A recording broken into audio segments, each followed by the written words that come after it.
Инна фил джаннати саманияту абуабин дейді. Жәннатта 8 қақпа бар дейді. 8 қақпасы бар деді. Біреуі Райян деп аталады деді ғой.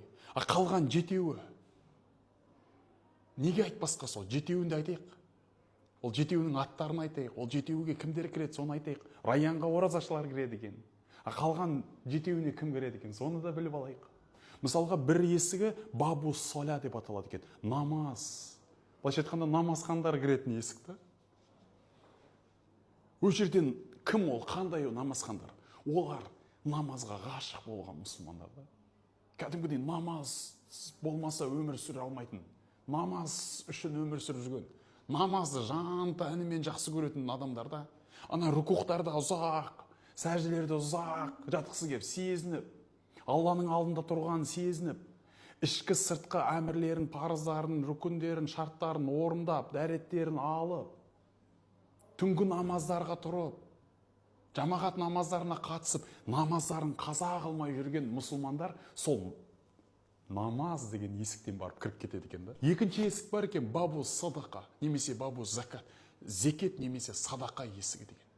Негізі бұғанда жай адамдар кірмейді екен. Бұл жерге Алла тағала берген дүниесін Алланың өзіне қайтарып, өзінің жолында жұмсап жүрген адамдар. Зекет беретін деңгейге жетіп, жоқ жітіктердің жағдайын жасап жүрген зекет беруші мұсылмандар. Тек солар ғана кіреді екен да. Одан кейін пайғамбар алейхиссалату вассаламға бір сахабалар келіп айтады: "Я Расулалла, мына байлар бізді озып кететін болды, жәннатқа кіріп кететін болды. Бұлар садақаны көп беріп жатыр" дейді да. Біз кедейміз ғой енді, біз олар сияқты жәннатқа кіре алмай қалайын деп тұрмыз ғой, олардан оза алмай қалайын деп тұрмыз, қалып қалайын деп тұрмыз деген кезде айтады да: "Жоқ, олай демеңдер" дейді да. Өйткені инна фи кулли тасбихатин садақа, ва инна фи кулли тахмидатин садақа, ва инна фи кулли тахлилатин садақа, ва инна фи кулли такбиратин садақа дейді. Біліп алыңдар дейді. Садақа тек қана ақшамен болмайды дейді.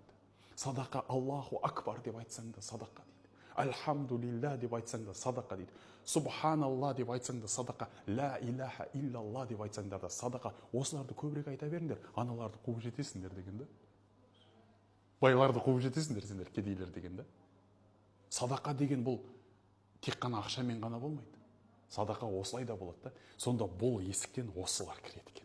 Ақшалай садақа берген, зікірмен садақа жасаған, жүректерімен садақа берген, сондай адамдар кіреді екен да. Жақсы сөздің өзі садақа дейді ғой. Жымиып күлудің өзі садақа дейді. Осыларды көбейту керек та. Значит, ана есіктен кіріп кетуге мүмкіншілік бар да. Барынша сол садақаның есігінен кіріп кетудің амалдарын жасау керек. Бұл екінші есік екен. Үшінші есігі бабул джихад дейді. Бұл Алланың жолында күрескен адамдар кіреді екен бұл. Алланың жолында күресу деген бұл тек қана исламды тарату үшін соғыс майданында қайтыс болған, соғыс майданында жүру деген ғана мағына емес. Бұл бірінші мағынасы. Екінші мағынасы және ұлы мағынасы бұл пайғамбар алейхиссалату вассаламның мына бір хадисіне негізделеді.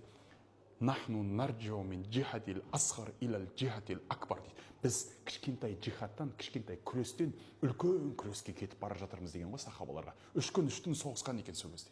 Сол кезде айтқан ғой: "Я Расулалла, мынадан артық қандай соғыс болуы мүмкін?" деген кезде ең үлкен соғыс джихадун нафс, өзіңнің нәпсіңмен күресу.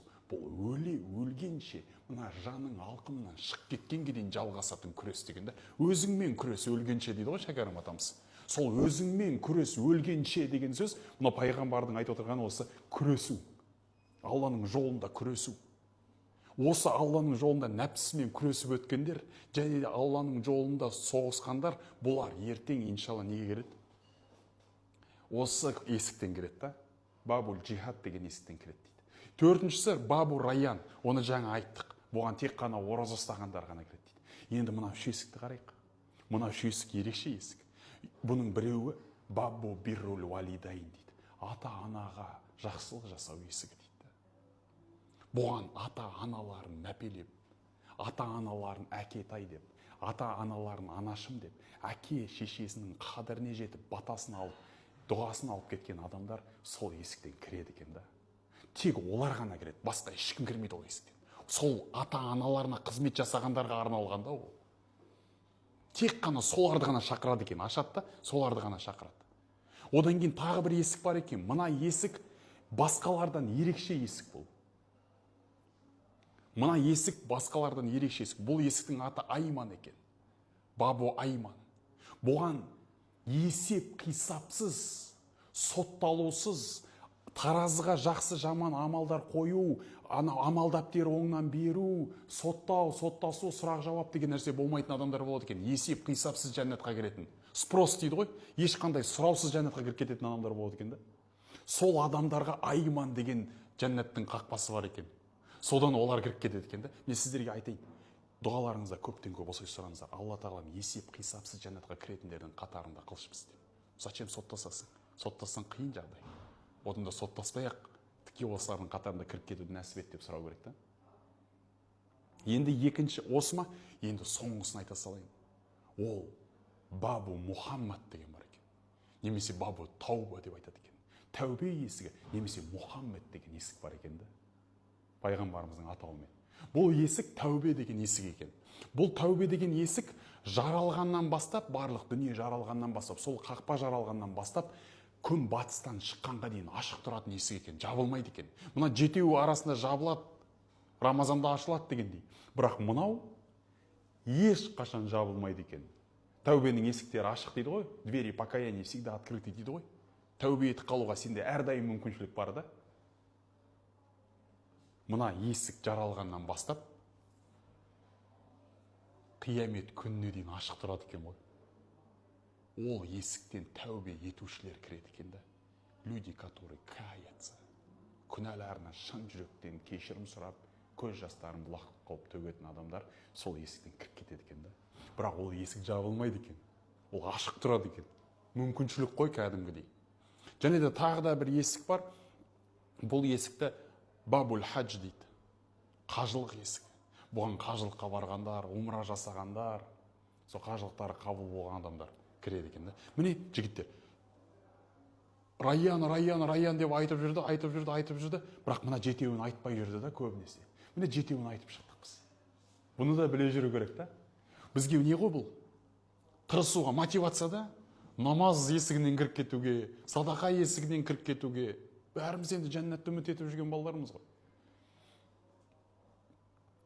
Жаңағы нәпсімен күрес деген есіктен кіріп кетуге, ата-анаға құрмет көрсету деген есіктен кіріп кетуге, тәубе есігі, Мұхаммед деген есіктен кіріп кетуге бізде мүмкіншіліктер бар да.